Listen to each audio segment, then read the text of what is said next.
Imagine un homme capable d'affronter 100 ennemis seul sans jamais reculer. Un guerrier loyal, fidèle jusqu'à la mort qui n'a jamais trahi ni ses camarades, ni son code d'honneur. Tu penses à Zoro, hein? T'es pas loin, mais cet homme, lui, a vraiment existé. Il n'avait pas 3 sabres, mais une épée, une armure, et il combattait fièrement pour le royaume de France. Aujourd'hui, je te raconte l'histoire du Zoro français, Pierre Terrail, dit le chevalier Bayard.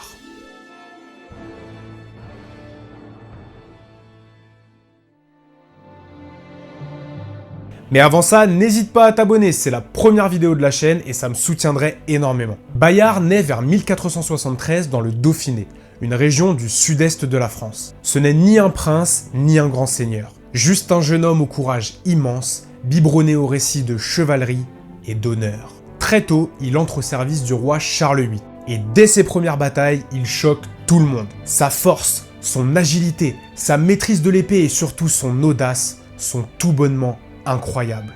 Un chroniqueur du XVIe siècle dira sur lui « Jamais on ne vit homme plus hardi ni plus loyal ». Comme Zoro, Bayard se construit autour d'un seul principe, la loyauté. Pas envers un trône, mais envers ses camarades et son rêve, celui de devenir le plus grand chevalier que le monde ait jamais porté. Bon, par contre, je vous le confirme tout de suite, il avait qu'une seule épée et pas 3 dont une dans la bouche. Apparemment, c'était pas trop au programme de formation des chevaliers à l'époque. À la fin du XVe siècle, la France se lance dans les guerres d'Italie. Un conflit épique fait d'alliances, de trahisons et de batailles sanglantes. Et c'est là que Bayard va forger sa légende. Toujours en première ligne, toujours exposé, il se bat avec un courage presque irréel et incarne l'image du chevalier parfait. Pas de calcul, pas de peur, uniquement la conviction de faire ce qui est juste. Quand des ennemis blessés sont capturés, il ordonne qu'on les soigne et qu'on les protège. Quand des soldats français pillent une ville, il les arrête lui-même. Bayard, c'est vraiment le mec surpuissant contre qui t'as aucune chance, qui te démolit, mais toujours avec respect. Donc je me sens vraiment bien, mais je suis vraiment désolé. C'est cette droiture absolue qui fait de Bayard un symbole. Dans un monde où les rois changent d'alliance comme de chemise, lui reste fidèle à son honneur et à la France. Et même ses adversaires l'admirent. Un chroniqueur italien écrit « Ah, s'il avait été italien, nous en aurions fait un dieu. » Son aura dépasse les conflits. Bayard incarne le chevalier idéal. Certaines sources rapportent même qu'il aurait un jour relâché un noble capturé sans demander de rançon et qu'il aurait dit « Je ne suis pas un voleur, je suis un chevalier ». Cette phrase seule résume toute sa vie. Celle du guerrier qui ne se bat pas pour l'or, mais pour l'honneur. Mais la scène qui fera de Bayard une véritable légende et qui rappelle le plus notre sabreur préféré, c'est celle du pont de Garigliano en 1503. Français et Espagnols se livrent bataille. La France recule sous les charges incessantes de l'ennemi. Tout semble perdu, mais dans un élan de courage, Bayard décide de tenir le pont seul face à des centaines de soldats espagnols pour sauver ses camarades. Sous une pluie de flèches et de boulets, il repousse attaque après attaque. Il tient pendant des heures, jusqu'à ce qu'enfin, il vienne à bout du dernier ennemi. Quand ses compagnons reviennent, ils le trouvent couvert de sang, épuisé, mais debout. Et tout ce qu'il dira, c'est « J'ai fait mon devoir ». Tout comme Zoro a enduré les pires souffrances pour sauver Luffy à Thriller Bark, Bayard a préféré affronter seul une armée entière plutôt que de laisser ses camarades se mettre en danger.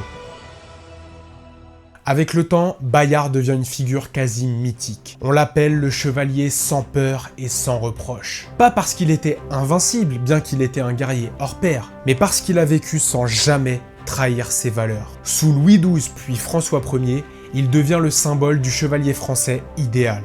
Courageux, loyal, pieux et protecteur des faibles. Et malgré ses victoires, il reste humble. Quand on lui propose des richesses, il répond « Tout ce que je désire, c'est servir Dieu, mon roi et ma patrie. » Bon, Zoro, lui, il aurait pas dit non à un petit tonneau de vin en prime. Mais en 1524, à Romagnano Sesia en Italie, alors qu'il est en plein cœur de la bataille, Bayard est frappé dans le dos par un tir d'arquebuse. Il sait que c'est la fin. Ses compagnons veulent l'évacuer, mais il leur dit « Ne vous arrêtez pas pour moi. Faites votre devoir. » Alors il reste seul, adossé à un arbre, les yeux tournés vers le ciel et son épée dans les mains. Quand les Espagnols arrivent, ils ne l'achèvent pas. Ils s'inclinent. Leur chef, un ancien général français passé à l'ennemi, lui rend hommage en pleurant. Nous perdons aujourd'hui le meilleur des chevaliers. Ce jour-là, la France a perdu un homme, mais elle a gagné une légende. Comme Zorro, Bayard n'a jamais fui, jamais trahi, et est toujours resté fidèle à deux choses, son rêve et ses camarades. Alors oui, si Zorro avait été français, il n'aurait pas navigué sur les mers de Grand Line, mais chevauché dans les plaines d'Italie, l'épée fièrement levée. Et son nom aurait été Bayard.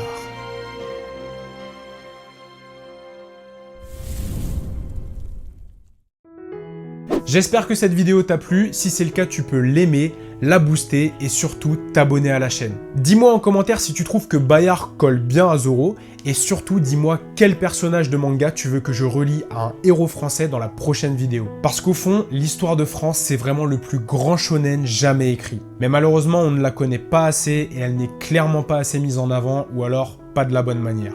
Et c'est pour ça que je me suis donné pour mission de redonner à la France la grandeur de ses légendes.